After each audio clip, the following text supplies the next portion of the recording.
자, 잠시 쉬었으니까 다시 또 시작하겠습니다. 이 시간은 구약 성경 미가서를 보겠습니다. 미가서 7장 6절입니다. 구약 성경 1297쪽입니다.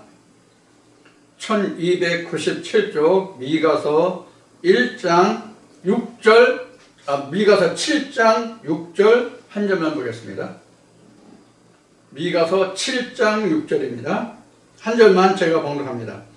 아들이 아비를 멸시하며 딸이 어미를 대적하며 며느리가 시어미를 대적하리니 사람의 원수가 곧 자기 집안 사람이리로다. 아멘.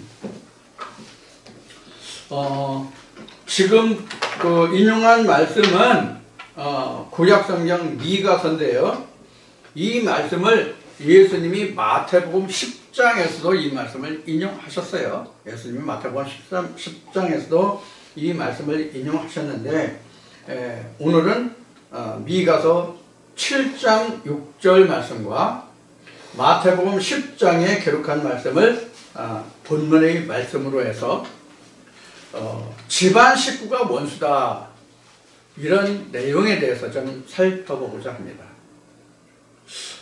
아마도 이 말씀은 제가 지금 동영상을 SNS 유튜브에 올리기 시작한 이후로는 이 말씀이 아마 증거되지 않았을 거예요. 그래서 이 말씀이 아마도 지금 올려져 있는 동영상 속에는 이 말씀의 내용이 없는 것으로 기억하고 있습니다. 그 전에 이 말씀을 증거해 드린 적이 있는데, 그래서 어쩌면 지금 동영상만을 접하고 계신 시청자분들께서는 이 말씀의 내용을 잘 모르시는 분들이 계실 수 있을 것 같습니다. 그래서 오늘 이 시간 미가서 7장 6절과 마태복음 10장 35, 36절에 같은 내용이 기록되어 있는데, 이 두 본문의 말씀으로 과연 이 지금 미가서나 마태복음에 예수님이 인용하신 이 말씀에서 이 집안식과 원수라는 이 뜻이 무엇인지를 좀 성경적으로 살펴보고자 합니다. 이 말씀은 많은 신학들과 교회들에서 내가 살고 있는 각자 자기가 사는 집안 식구의 모두가 다 원수다, 이렇게 알고 있죠. 물론 그럴 수도 있죠. 자기 집안 식구가 원수가 될 수도 있어요. 그런데 문제는 지난주에 아가서 말씀을 통해서 포도원의 허는 여우를 얘기했었잖아요. 근데 이제 여우라는 것이 뭔지를 이제 설명을 드릴 때 이것을 여우의 특성, 그런 것으로는 말씀을 드렸는데, 복음서에 보면 헤롯 왕을 예수님이 여우라고 표현한 말씀이 나와요. 그래서 여우는 하나님의 백성들을 실족하게 하는 그러한 자들이, 바로 그런 역할을 하는 자들이 바로 여우에 해당됩니다. 자, 그래서 오늘 이 말씀을 그런 견지에서 과연 내 가족이 정말 원수인가? 그럼 이 가족이 정말로 부모, 형제, 자매, 오늘 이 말씀의 본문에 기록된 말씀대로 아버지, 아들, 며느리, 딸, 그럼 다 집안 식구잖아요. 이것이 과연 우리가 형성하고 있는 가족관계의 그런 식구를 말하는 것인지, 아니면 그 어떤 다른 것을 두고 성경은 증거하고 있는지, 이를 우리가 살펴보고 따져보려고 합니다. 참 우리가 그래서 성경을 보기가 힘들어요. 시편 78편에 기록된 말씀과 같이 예수님이 마태복음 13장에서 씨 뿌리는 비유를 통해서 제자들에게 하신 말씀과 같이 천국에 가는 것은 만세와 만대 전부터 감춰졌던 것이고 이것을 세상의 비유로 설명을 하고 있거든요. 누가 이런 말씀들을 통해서 하나님의 뜻을 깨달아 이를 말하리오라고 성경에서 기록된 바와 같이 누가 하나님의 사정을 알아서 하나님의 사정을 말하리오 라고 성경에서 기록하고 있는 말씀과 같이 바로 성경이 이렇게 은유적으로 비유적으로 상징적으로 숨겨져 있는 말씀이기 때문에 마태복음 13장에 기록된 예수님의 말씀과 같이 천국은 허락된 자와 허락되지 않은 자들이 있어서 천국이 감춰져 있기 때문에 이렇게 말씀하신다고 하신 말씀과 같이 그들을 위해서 천국은 모두가 다 감춰진 것이거든요. 그럼 어디에 감췄어요? 성경은 어디에 감췄다고 되어 있습니까? 성경은 어디에 감췄다고 되어 있어요? 그런데 이걸 누가 드러냈다고 되어 있습니까? 요한복음 1장에 하나님 품에 감춰져 있고 그것을 독생자인 예수 그리스도가 드러냈다고 마태복음 1장에서는 설명하고 있습니다. 요한복음 1장 14절에서부터 17절, 18절까지만 읽어보시면 지금 제가 드린 말씀의 내용이 다 거기에 기록되어 있어요. 예수 그리스도가 드러내는 거예요. 예수 그리스도만이 창세전에 아버지께서 예수 그리스도와 함께했던 그 영화로심으로 당을 영화롭게 했을 때만 모든 감춰졌던 비밀이 드러날 수 있는 거예요.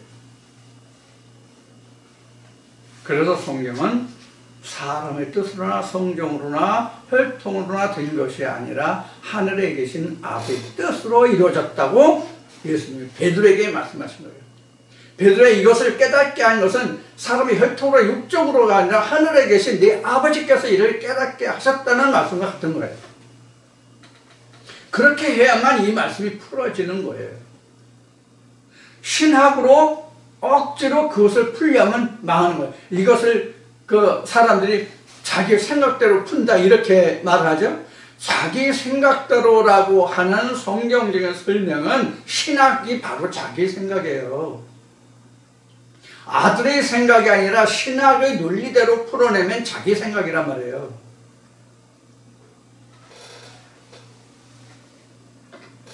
신학이 성경을 밝혀냈습니까?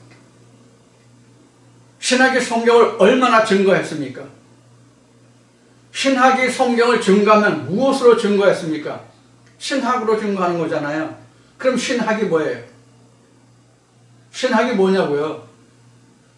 신학이 사람의 학문이잖아요.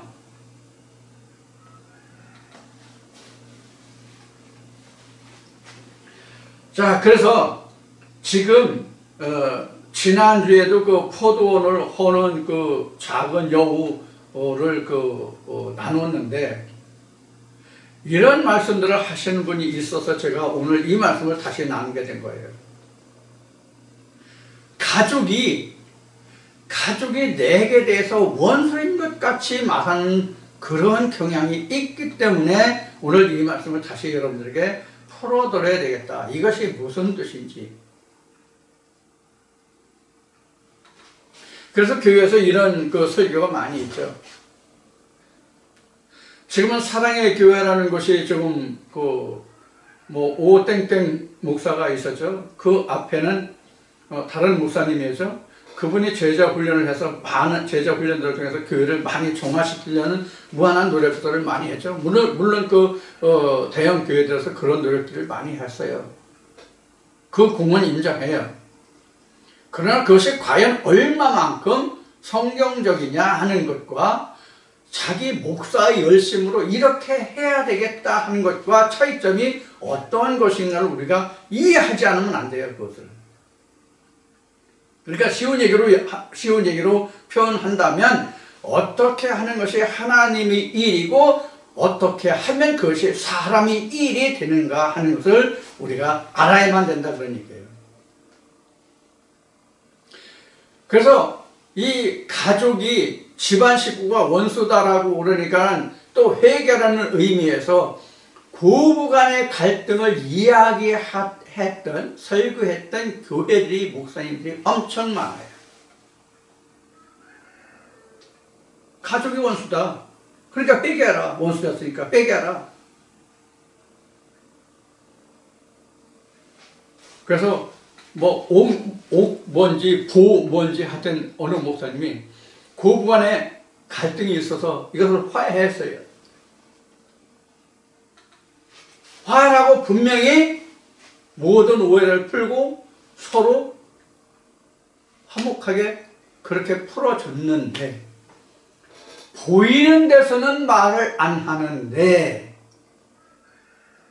그렇지 않은 곳에서는 며느리가 시어머니를 자꾸 헐떡여요. 그럼 이게 회개한 거냐? 이런 대목의 설교를 제가 들은 적이 있어요. 물론 인간과 인간끼리, 가족끼리 더구나 등을 진다고 하는 것은 서로가 그 상반된 어떤 입장에 서서 서로 대적을 한다고 하는 것은 참 불편한 일이죠. 불편한 일이죠. 제가 어렸을 때 그 부모님이 이런 말씀을 많이 하셨어요. 짐승은 보기 싫으면 팔아치우든지 잡아먹으면 된다. 그런데 사람이 보기 싫은 것은 정말로 어떻게 할 수가 없다. 그런 이야기를 하셨거든요. 그런데 그것이 사람과 사람의 서로 관계에 있어서 보기 싫은 상대가 집안 식구라고 생각해봐요. 그것이 그 시어머니와 며느리가 아니라 예를 들어서 부부라고 생각해봐요. 그 가정이 온전하겠어요? 그렇다고 부부가 화목하다고 해서 평생 한 번 입실험도 안 하고 사는 부부가 있을까 싶습니다만은, 자, 서로 의견이 충돌돼서 다투고 그런 경우가 없잖아요. 있죠. 그런데 우리나라에서 지금 고부간의 예를 든 것은 동서고금을 통해서 고부간의 갈등은 영원한 갈등이거든요. 지금은 좀 나아졌는지 모르겠어요. 지금은 좀 나아졌는지 모르겠지만 고부 갈등은 영원한 아마 인간 사이에서의 갈등이라고 저는 생각을 하고 있는데, 이런 갈등이 내 믿음에서 무슨 관계가 있냐고요. 또 지난주에 말씀을 드렸듯이 외부에서 오는 모든 대적은 내가 쉽게 대처할 수가 있어요. 왜? 외부에서 오는 것은 대체적으로 내가 직시할 수 있는 문제들이거든요.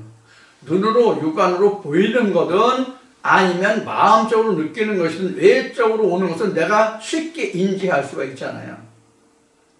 그런데 내 안에서 일어나는 것은 너무나도 그것을 인지하기를 어려울 뿐만 아니라 인지한다 할지라도 관대할 수 있단 말이에요.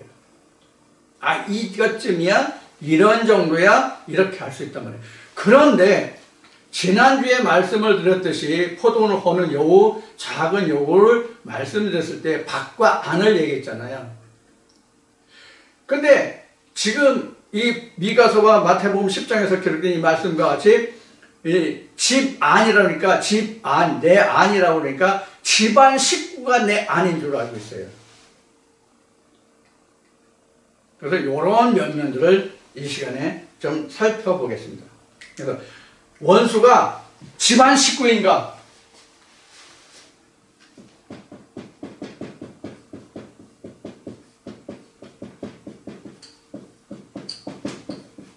이렇게 제목을 달 건데,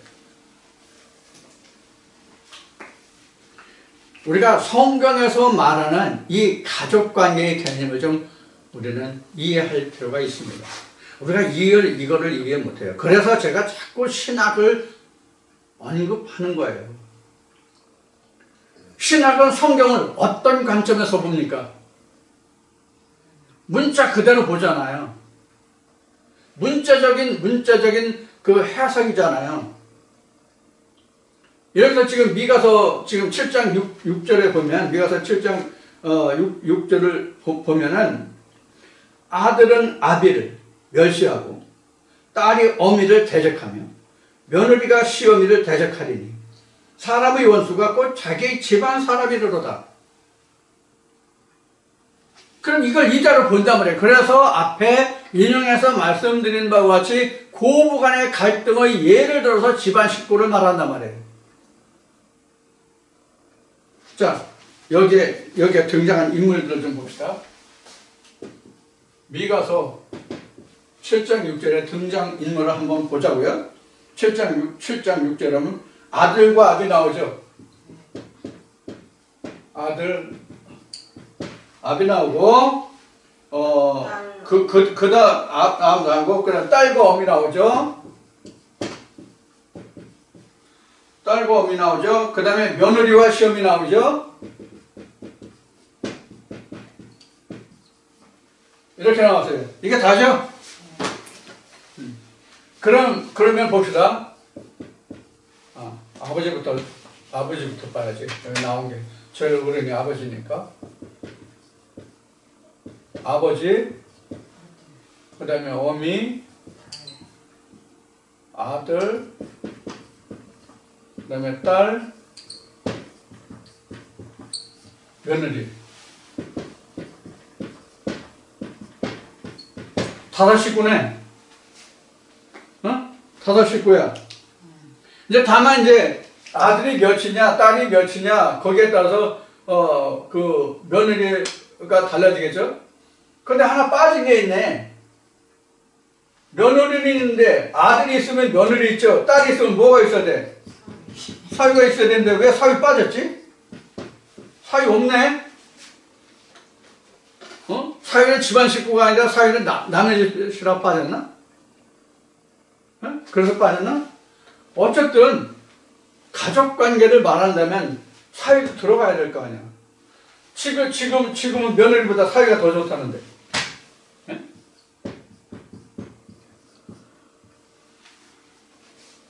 자, 가족관계가 이렇게 나왔어요. 이걸 서로 이렇게 한다는 얘기죠. 이게 무슨 뜻이에요? 대적관계. 대적하고 있다는 얘기예요. 화살표를 향해서 아들은 아비에게, 아비는 아들에게, 딸은 어미에게, 어미는 딸에게, 며느리는 시어머니에게, 시어머니는 며느리에게 이렇게 나왔어요. 이거 5분도 안 걸려서 다 설명할 수 있는데 5분도 안 돼서 간단하게. 자, 아버지 누구예요? 아버지 누구예요? 누구에 대한 아버지예요? 누구에 대한 아버지예요? 아들이죠? 아들이 누구예요? 성경은 예수잖아요. 성경은 예수면 아버지는 누구예요? 하나님이 당연히 그렇겠죠?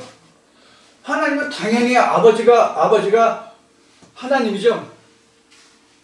제 얘기예요? 성경에 그렇게 기록되어 있잖아요. 바리새인들을 향해서 너희가 하나님 아버지 또는 하나님이라고 부르지 너희들, 나도 너희들이 그렇게 부르는 그 일을 나도 하나님이라고 아버지라고 불러. 복음서에 분명히 기록되어 있어요. 그러니까 예수가 아들이라면 예수가 자칭 하나님 아들이라고 해서 나는 하나님 아들이라고 얘기했잖아요. 그래서 바리새인들이 힐난했죠. 야, 네가 하나님 아들이냐? 그럼 나는 하나님이다. 야, 네가 하나님 아들이야? 나는 그럼 하나님 할아버지다. 이런 식으로 얘기를 했잖아요. 당시에 바리새인들이. 자, 근데 성경을 바탕으로 하면 예수가 아들이고 하나님은 예수의 아버지예요. 자, 그러면 딸도 있고 며느리도 있고 사위도 있네. 이거 어떻게 된 거예요, 이거? 자, 요렇게는 따져볼 수가 있어요. 이렇게는 따져볼 수 있어요. 그러면 아버지가 왜 아버지예요? 아버지라고 부르는 이유가 뭐예요? 나를 어떻게 했다는 얘기예요? 나를 낳아줬죠. 그리고 어머니는 뭐예요? 어머니는 뭐가 어머니예요? 나를 양육한 자잖아요. 나를 양육한 자가 어머니잖아요. 아버지 날 낳으시고 어머니 날 기르시니 오, 이거 명심보겸은 나오거든요. 부생아 국 나오거든요, 이게. 이제 국이라는 것은 기른다는 뜻이에요. 돌보다는 뜻이에요. 자, 이렇게 나오잖아요. 그럼 딸은 뭐고 며느리는 뭐예요? 요거는 갈라디아 4장 24절 이하에 나와요. 갈라디아 4장 24절 이하에 나와요. 이것이 어디냐면 쉬운 얘기로 하면 창세기 2장 22절로부터 보면 되겠구나. 그럼 뭐가 나와요? 여자 나오죠? 이게 갈라디아 4장에 풀이되어 있단 말이에요. 며느리 뭐예요? 며느리 뭐예요? 아들하고 같이 사는 자가 며느리죠? 아들 마누라가 며느리잖아요. 누구에게 봐서? 아버지와 어미로 봐서 며느리는 아들의 마누라죠. 그렇죠? 자, 이 아들의 며느리는 뭐가 될 것 같아요? 이런 관계에 있어서. 자, 여기서 이제 이 사연은 성경에 안 나왔으니까 이제 치우고요. 그냥 세상 얘기 하려고 한 거니까. 자, 그럼 뭐가 며느리일까요? 뭐가 며느리예요? 아들이 아내 이렇게 씁시다. 일단 며느리 아들이 아내죠. 며느리 아들이 아내예요. 근데 공통점은 1번과 3번을 빼고는 어떤 공통점이 있어요? 그냥 1번, 3번과 2, 4, 5번의 각각의 공통점이 뭐예요? 네? 각각의 공통점이 뭐예요? 1번, 3은 뭐예요? 남자. 2번, 4번, 5번은 뭐예요? 여자라는 거예요.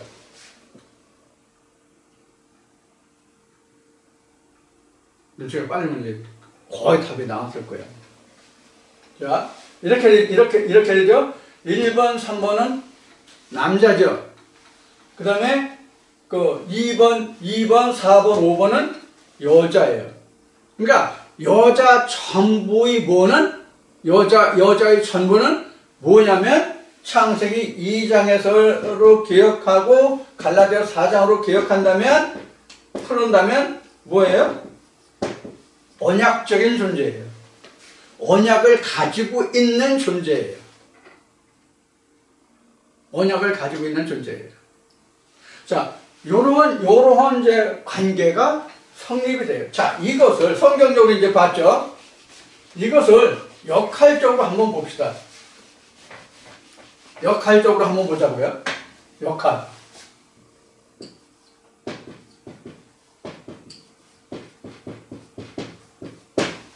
역할적 가족. 이게 이제 교회론이에요.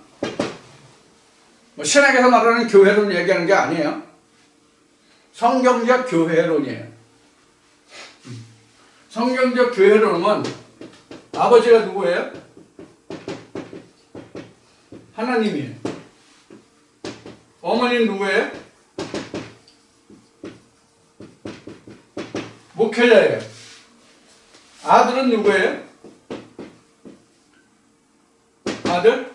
성도들이에요. 그럼 딸이 있고 며느리가 있죠. 딸이 있고 며느리가 있잖아요.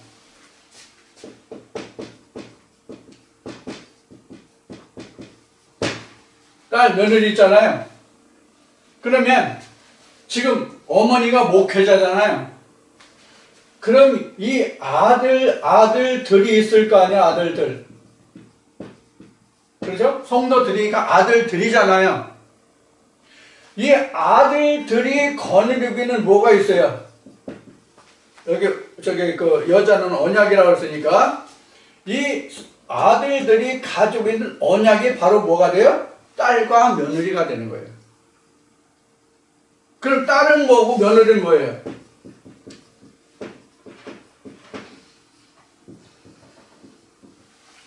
딸과 며느리는 어떻게 틀려요?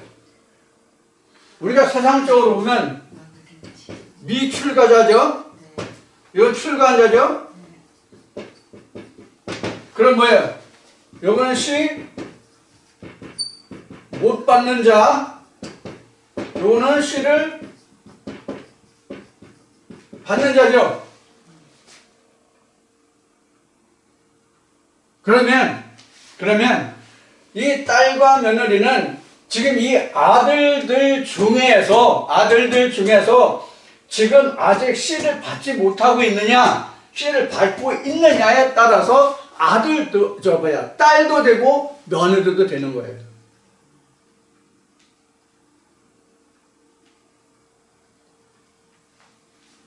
자, 성경으로 보면 이렇게 봤고요. 교회 역할론적으로 보면 이렇게 봤어요.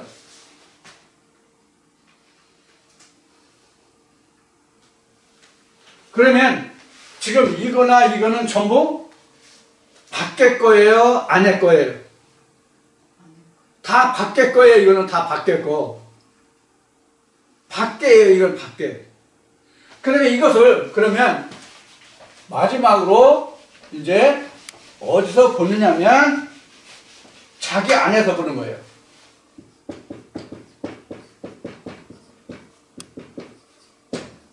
자기 안의 상태에서. 1번 아버지.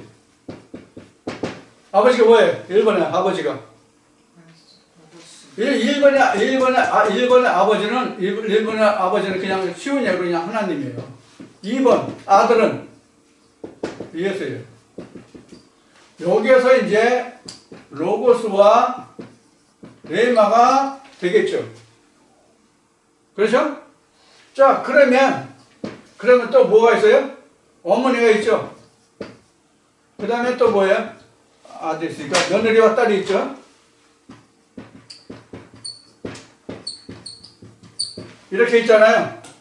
그럼 어머니는 뭐가 어머니가 돼요?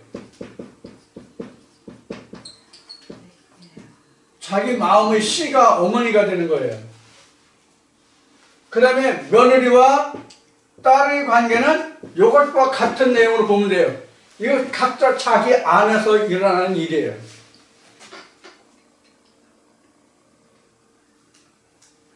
그러면 이게 내 안의 일이에요. 내 안에서 일어나는, 각자 자기 자신 안에서 일어나는 가족관계예요. 내 안에서, 각자 자기 안에서 일어나는 가족관계예요. 그런데 이것이 성경에서, 교회에서 내 안으로 옮겨 오는 거예요.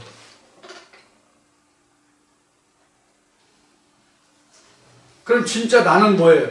여기잖아요, 여기. 자기 안에서 상태들은 이루어지는 상태. 이 가족이 내적인 거란 말이에요. 내부적인 거란 말이에요.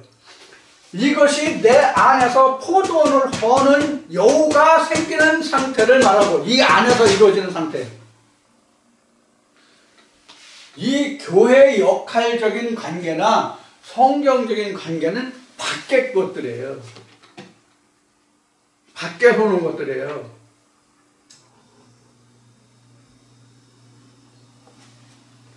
여기서 봅시다. 이 아들들이잖아요. 성도들이잖아요. 성도들로 인해서 내 믿음을 깨뜨릴 수 있어요? 물론 깨질 수도 있죠.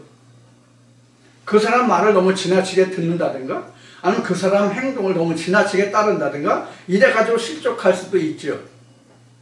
뭘 못하면, 말씀을 분별을 못하면 그럴 수도 있겠죠. 그러나 이러한 상태로 인해서 자기 자신이 잘못되는 경우는 없어요. 이걸 쉽다고 내가 쳐내기가 없다는 좀 어폐가 있지만, 이것을 내가 방어하는데, 지켜가는데, 이걸 막아내는 데는 내가 쉽다고요. 근데 가장 무서운 것은 내 안에서 일어나는 이러한 가족관계가 무섭단 말이에요. 이런 의미에서 밖에서 일어나는 것과 내 안에서 일어나는 것을 말씀드렸던 거예요. 그래서 성경에서 말하는 아비, 아들, 딸, 며느리, 이거는 우리가 형성하고 있는 가족의 개념의 아버지, 아들, 딸, 며느리, 어미가 아니란 말이에요. 제가 내적으로 보면 교회 역할적으로 보면 제가 여러분들에게 어미잖아요. 하나님은 아버지가 되고 제가 여러분들에게 어미가 되잖아요. 여러분들 양육하니까. 또 다른 의미에서 보면 제가 여러분들에게 씨를 주잖아요. 하나님의 말씀에 씨를 주잖아요. 그러면 여러분들은 제가 전하는 말씀의 씨를 받는 아내가 되고 저는 여러분들에게 남편이 되는 거란 말이에요. 하나님은 계시고요. 그럼 어떻게 해요? 여러분들이 나와 대적하면 아들과 남편이 아내와 또는 아들이 어미와 어미가 시아버지와 뭐 하는 거예요? 대적하는 거죠. 만약에 여러분들이 제 아내라면 하나님이 여러분들에게 뭐가 돼요? 시아버지가 되잖아요. 시아버지 또는 아버지가 되잖아요. 그러니까 아들이 아들에게.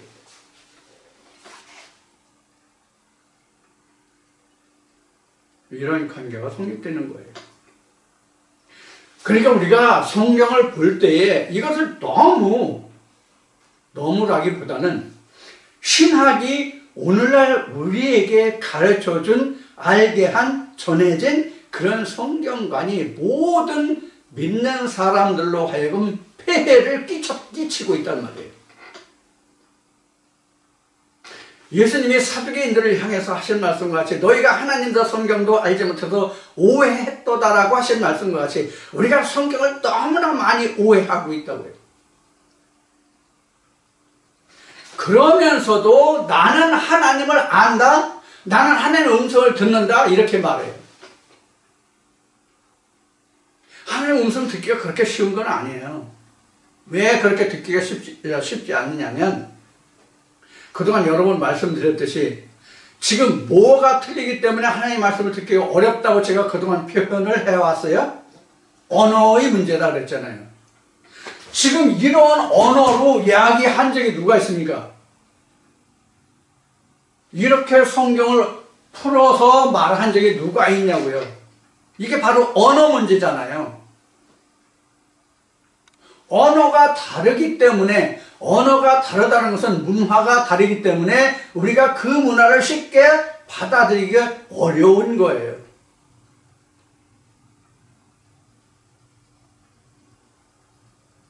우리가 한국과 일본 간에 많은 그 심적인 문제가 지금 쌓이고 있죠. 우리 대일 감정이 골이 깊잖아요. 그럼 저 같은 경우는 해방 후에 태어났기 때문에 일본과 아무런 감정이 없어요. 사실 내가 그들과 대한 적이 없거든요. 그런데도 불구하고 무슨 감정이 있어요? 대일 감정이 있단 말이에요. 나는 일시조선 때에 태어나서 유교 문화 속에서 내가 성장하지 않았기 때문에 그 유교를 내가 직접 접한 적이 없다고요. 그런데 저에게는 어떤 사상이 깃들여져 있어요? 유교 사상이 깃들여져 있다고요.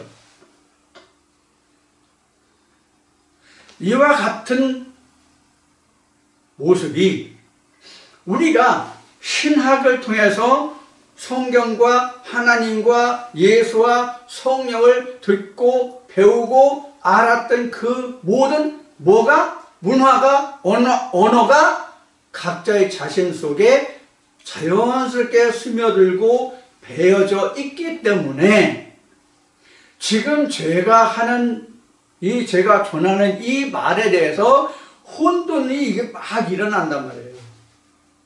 또는 같다라고 생각한단 말이에요. 또는 자기는 온전히 듣는다라고 생각한단 말이에요. 그러나 정확하게 말하면 지금 제가 여러분들에게 드리는 이 말씀은 전에 여러분들이 그동안 겪었던 언어와는 다르기 때문에 제가 드리는 말씀을 드릴 때에 여러분들이 들으시면 분명히 이 말씀은 혼돈, 공허, 흑암의 상태로 받아들여서 이것이 질서정연하게 저녁이 되고 아침이 되는 말씀이 되어야 하는 거예요. 그래야만 그 말씀이 오늘 앞 시간에 이야기한 로고스와 레마가 함께하는 아침의 말씀, 온전한 말씀, 거기에서부터 나는 씨가 잉태되고 법궤가 만들어지기 시작한다고 말씀드렸죠, 앞 시간에. 그와 같은 건 똑같은 거예요. 성경의 가족관계, 성경에서 기록한 이 관계, 미가서나 마태복음에서 기록한 이 말씀이 바로 이런 관계거든요. 만약에 이것을 본문적으로 설명을 한다면 이게 바로 뭐예요? 공산주의 이념이에요. 공산주의 이념이 된다고요. 만약에 아버지가 반역하면 아들이 어떻게 해요? 상해 고발하잖아요. 이게 그런 식이잖아요. 왜? 원수는 죽여야 되니까, 원수면.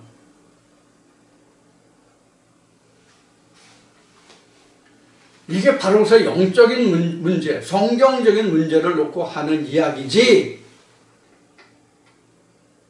실제로 어떤 가족을 두고 가족이 이렇다 하는 것을 말하는 것이 아니에요. 물론 그런 일이 있을 수도 있겠죠.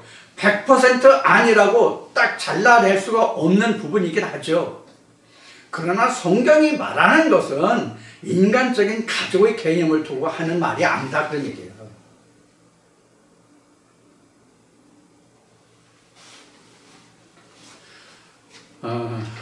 우리가 이렇게 방금 앞에도 말씀을 드렸듯이 성경을 우리가 온전히 알지 못하고 깨닫지 못하면 우리가 오해하게 된단 말이에요. 오해를 해. 세상 것은 오해했을지라도 그냥 내가 이렇게 해서 잘못했다 오해하고 그냥 오해를 서로 풀고 사과한다고 그러죠. 사과한다고. 물론 성경에도 그런 구절이 있어요. 하나님께 너희가 예물을 드리기 전에 어떤 사람하고 혐의가 있는 것이 생각되거든 하나님께 예물을 드리기 전에 먼저 가서 화해하라. 그런 다음에 예물을 드려라. 이런 말씀을 예수님이 복음서에 하시죠. 그런 말씀을 하시는데 우리는 하나님과 화해하기 위해서는 사람의 뜻으로 맺어진 세상을 가르침으로 맺어진 이 말씀이 다 풀려야만 내가 하나님께 나갈 수 있는 길이 비로소 열린단 말이에요. 우리가 하나님 앞에 나가지 못하는 것은 다 언어의 장벽이에요. 세상의 물질적인 장벽이 아니에요. 언어의 장벽이에요.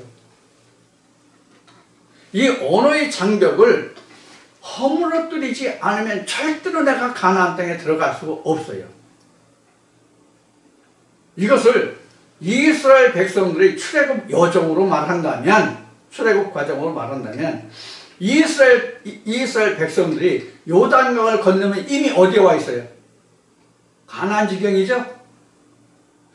그럼 가나안 지경에 들어갔다고 해서 다 그 사람들의 천국 백성, 가나안 백성이에요? 뭐가 기다리고 있어요? 여리고성이 기다리고 있잖아요. 그 여리고성이라는 게 바로 뭐냐면 방금 말씀드렸고 앞 시간에도 말씀드렸던 로고스와 레마의 합이 안 되는 것이 바로 여리고성이에요. 로고스는 로고스, 레마는 레마대로 따로 놀면 그게 바로 여리고성이에요. 그게 함께 했을 때의 여리고성이 무너진단 말이에요. 그래야만 나는 그때부터 무엇을 할 수 있어요? 가나안 정복에 들어갈 수 있잖아요. 그 가나안 정복에 들어간다는 얘기가 바로 뭐냐면 내 안에 법궤가 생기기 시작한다는 얘기거든요. 그때 비로소 나는 핵분열을 시작해서 하나님의 형상이라는 것이 지어지기 시작하는 단계를 말하는 거예요. 그게 바로 율법수혜예요. 하나님의 법을 내가 받게 되는 그 순간이라고요. 그때부터 나는 하나님의 나라가 내 안에서 이루어지는 거예요. 성전이 지어지기 시작하는 거예요. 여기서 조금 얘기가 나왔으니까 하나님의 성전이 지어지기 시작한다는 뜻이 무엇인지를 조금 설명을 드리고 지나가겠습니다. 하나님의 성전이 지어지기 시작한다는 것은 세상의 것과 하나님의 것이 완전히 분별되고 구별되는 그 순간순간 그 말씀마다가 바로 지금 여러분들이 말씀드린 성전이 지어지는 순간이에요. 그 말씀이 세상의 것과 하나님의 것을 완전히 분별해서 딱 칼로 두 분 뭐 자르든 무자르든 잘라내는 그런 역할이 없으면 결코 지성소라는 자리가 없어요. 성소인지 지성소인지 불분명해요. 즉 뭐냐면 진리인지 아닌지 불분명하다는 그런 얘기예요. 그러면서도 우리가 착각하는 것이 뭐냐면 앞에 방금 말씀드렸듯이 나는 하나님의 말씀을 다 듣는다, 이해한다, 깨닫는다 이렇게 자기가 생각하고 그렇게 표현하고 말하는 거예요. 근데 상대방이 보고 들을 때는 아니다라는 거죠. 그러니까 듣는 사람은 어때요? 답답한 거예요. 나는 분명히 그런데 아니라 하니까 답답한 거예요. 내 심령이 내 영혼이 그렇다면 나는 아직 안다 모른다. 모른다예요. 딱 잘라서 말하는데 모른다예요. 그럼 어떻게 해야 됩니까? 다시 시작해요. 다시 시작해야 된다고요. 그래서 성경에는 깨닫는 날부터 뭐 한다고 그러세요? 깨닫는 날부터 뭐 한다고 그러세요? 열매를 맺는 거예요. 깨달아야만, 그거 이런 것을 알아야만 내가 성령의 열매를 맺어갈 수 있는 거라고요. 그렇지 않으면 내가 안다, 들은다, 뭐 한다는 것은 다 허공의 메아리예요.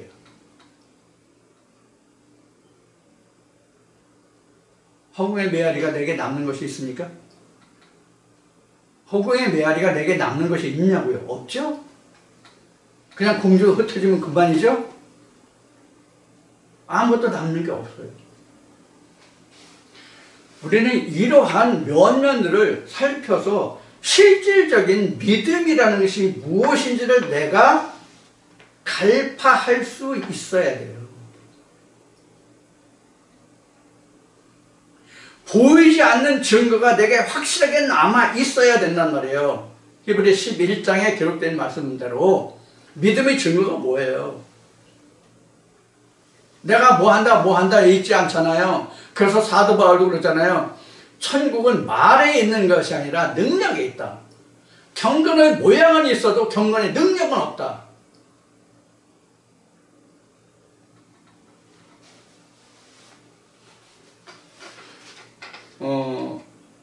앞시에도 말씀을 드렸고 지난주에도 말씀을 드렸지 우리는 이제 좀 더 내 믿음의 상태가 정말로 내가 반석 위에 바로 서서 온전한 성령의 열매를 맺어가고 있는지, 맺어가고 있다면 지금 얼마만큼의 경점에 와 있는지, 아니면 무엇 때문에 그런지를 보고 살피고 내가 그것을 잘 파악해서, 우리가 어차피 하나님을 찾고자 했던 거잖아요.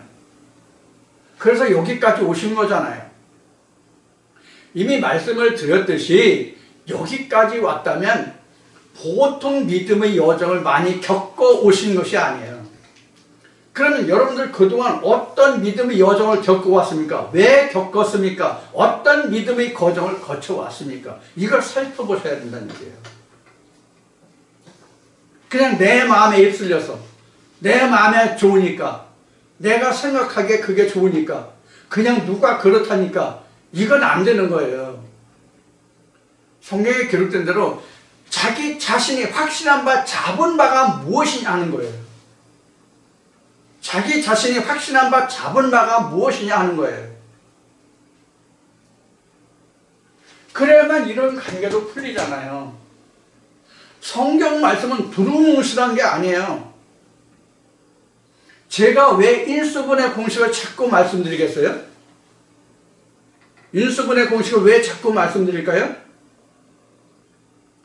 수학의 공식이 변하고 그 답이 바뀐 적이 있습니까?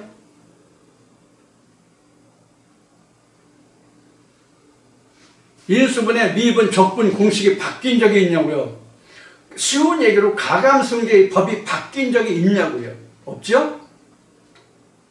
무슨 의미로 이 말씀을 드릴까요? 성경도 그러하다 하는 얘기예요. 성경은 오히려 수학보다 더 정밀하다라고 그동안 여러 차례 말씀을 드린 적이 있습니다. 오히려 성경은 빠진 것이 없고 틀린 것이 없고 여지껏 되지 않은 것이 없어요. 수학이 그렇잖아요. 수학이 안 풀리는 문제가 있습니까? 맞지 않는 공식이 있습니까? 전에 제가 이런 말씀을 드린 적이 있어요. 지금 뭐 북한이 뭐 핵무기를 만들었네, 뭐 수소폭탄을 만들었네, 뭐 별 이야기가 다 있죠. 지금요. 내일 모레 설이라서 설들이 많은지, 하여튼 설이 많잖아요. 이 핵무기의 공식이 뭐예요? 아인슈타인이 발표한 핵무기 공식이 뭐예요? MC 자승이에요. 처음에 제가 알기로는 수학자들이 아인슈타인이 MC 자승이라는 공식을 말했을 때 이건 수학적으로 성립이 안 된다고 했다고 합니다. 수학으로는 이 문제가 성립이 안 된다고 했대요. 수학이 성립이 안 된다는 뜻은 과학적으로 이를 증명할 수 없다입니다. 그러면 결론으로 돌아오죠. MC 자승이라는 그 수학 문제로 인해서, 아인슈타인의 MC 자승이라는 그 수학 논리로 인해서 핵무기가 나왔어요, 안 나왔어요? 나왔잖아요. 핵무기가 나왔잖아요. 그래서 MC 자승을 풀 수 있었기 때문에 핵무기가 나올 수 있었던 거예요.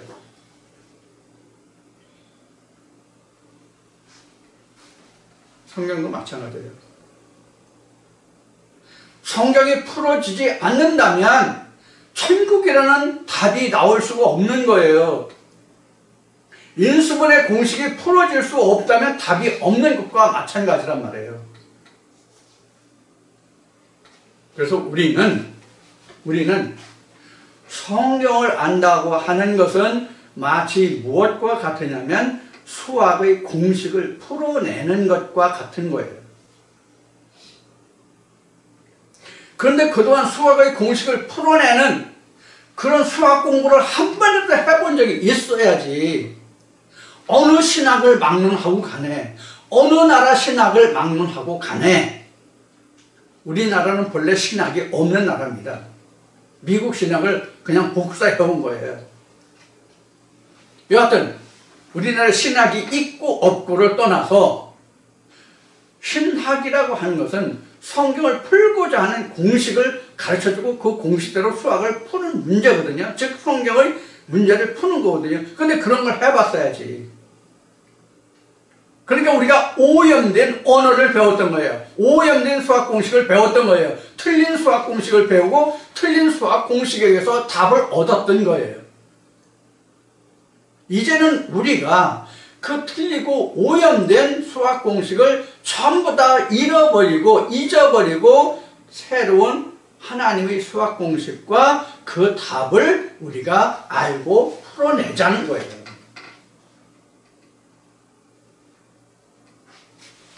그것이 바로 이런 거예요. 한 예가.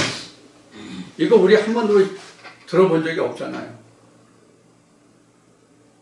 그래서 성경은 적어도 두세 가지 예를 내가 대입해 볼 수 있어야 돼요. 밖에 거, 안에 거. 근데 안에 거라고 얘기하니까 전부 이 집 안에서의 문제가 안에 거로 생각을 하시는 분들이 있는 것 같아서 안타까워요. 안에 것이라고 하는 것은 언제나 제가 안에서 생기는 문제라고 하는 것은 자기 마음, 자신의 마음 속에서 일어나는 문제들을 내 안에 것이라고 이야기하는 거예요. 여러분들 이러한 점을 잘 유념하셔서 우리가 성경을 어떠한 견지에서 볼 거냐 하는 것이 지금 드린 말씀 중에 답이 있어요. 그러니까 성경은 전부 외부에서 외적으로 보는 것이 아니라 내 안에서 어떻게 이루어지고 어떤 역사를 하는가 하는 거예요. 만약에 이런 거 있으면, 그리고 포도원이라고 하면 뭐 누구네 집 포도원을 얘기하는 거예요? 내 안에서 하나의 말씀이 어떻게 이루어지는가, 내 영적인 문제가 포도원이잖아요. 세상의 포도원과 성경에서 말하는 내 심령 안에서 내 영의 포도원과 무슨 상관이 있냐고요. 이걸 내적인 문제라고 하면, 그럼 포도원하는 사람은, 과수원하는 사람은 뭐 황충이다 그러면 자기 과수원의 황충을 얘기하는 거예요? 자기 포도원의 황충을 얘기하는 거예요? 자기 포도원을 여우를 얘기하는 거예요? 그럼 포도원 안 놓고 과수원 안 하는 사람은 황충 놓고 포도원 허는 여우도 없는 거예요? 자기 영혼을 보란 말이에요. 자기 영혼을. 즉 성경이 예수님이 말씀하신 것 같이 성경이 무엇에 관해서 하신 말씀이라고 하셨어요? 나에 관한 기록이다. 나에 관한 기록. 그래서 제가 이렇게 말씀드렸죠. 성경이 예수님이 말씀하실 때 성경이 나에 관한 기록이라고 했으면 우리 모두도 성경이 곧 나에 관한 기록이다라고 받아들여져야 된다. 2000년 전 유대 땅에 왔던 예수에게 국한되는 나에 관한 기록이라고 한다면 이 성경이 나하고 무슨 상관이냐고. 그 예수에 관한 얘기지 나하고 무슨 상관이 있냐고. 여기에서 어떤 문제가 생겨요? 내적과 외적이 생기죠. 내 안에서라고 생각하면 성경이 나에 관한 기록이고 외부의 것이라고 외적인 것이라고 생각하면 2000년 과거 유대 땅에 일어난 예수의 일이잖아요. 2000년 전 유대 땅에 일어났던 예수의 일이 나와 지금 무슨 상관이냐. 내가 살 먹고 사는데. 이해가 됐죠? 자, 그래서 우리가 성경을 볼 때에 이것을 나에게 자꾸 접목을 시켜보란 말이에요. 나에게. 옳다 그러다가 아니라 내가 무엇이냐, 내가 어떠냐를 나에게 접목시켜보라고 말씀드리는 것이 바로 그런 연유에서 드리는 말씀이에요.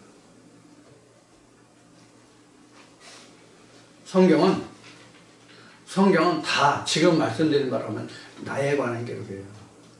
내 안에 이런 가족 관계가 다 일어나잖아요. 외적으로 내적으로 다 이런 관계가 있잖아요.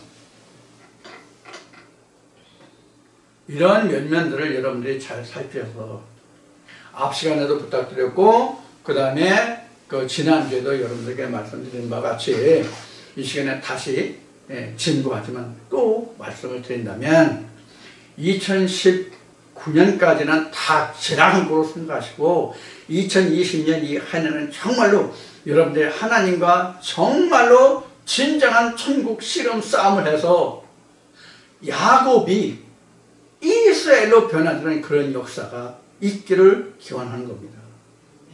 그런 역사가 없으면 내가 앞에 말씀을 드렸듯이 내가 지금까지 걸어온 이 발자취가 무슨 유익이 있느냐고요.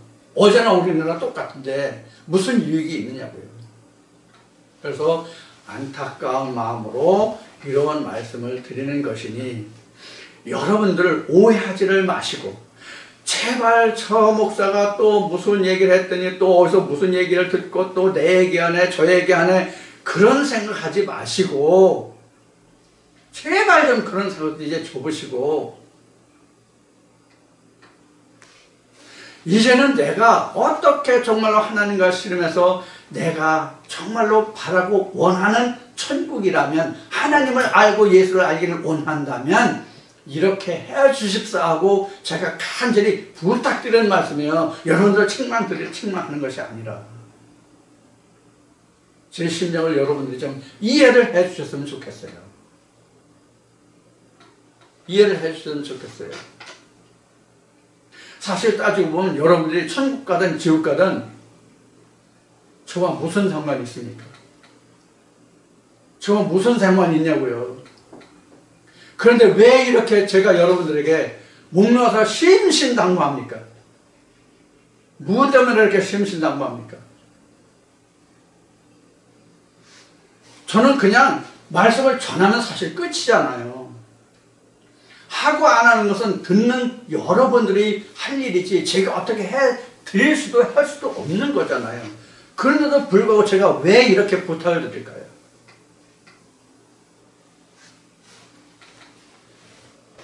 이 부분은 제가 더 이상 말씀을 안 드리겠습니다. 여러분들 충분히 성인이니까 이해하실 수 있으리라 믿습니다. 그렇게 생각합니다. 부디 오늘도 2시간을 통해서 여러분들과 말씀을 나누는데요. 오늘도 여러분들이 실질적으로 하나님께 한 걸음 더 다가갈 수 있는 그런 말씀이 되어주시기를 간절한 마음으로 기원하고 부탁드리고 오늘 이 시간에 모든 것을 마치고 다음 주 다시 만나 뵙도록 하고요. 날씨가 고르지 못합니다. 따뜻한 날씨라고 하지만 그래도 겨울 날씨입니다. 건강 유의하시고 다음 주에 다시 뵙겠습니다. 감사합니다.